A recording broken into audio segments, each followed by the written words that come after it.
Here's the CNC machine. Here's a Carl for scale.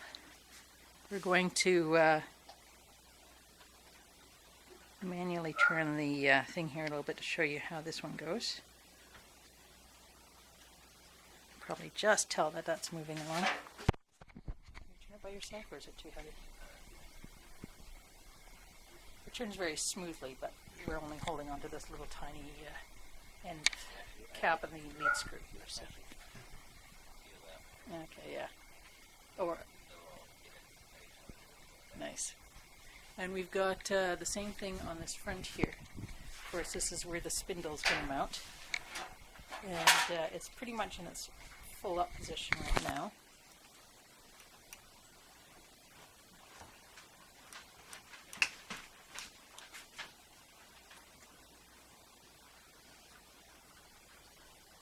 Going up and down there. This is as far down as the spindle will go. You can see we've got quite a bit of space here, but we're also putting wasteboard on top of this, and of course we have to leave room for the bit and things as well. So it's got a pretty good throw. We can fit a fairly thick piece in there. I think we can do a 4x4. And then of course this whole gantry here goes back and forwards as well. Need a nice big hand crank, that would make it a lot easier. And again, that goes quite smoothly, but little fiddly bits to do. These two spindles on the end here, and the steel mounts for them, and here, and these ones have all been cut by hand for now.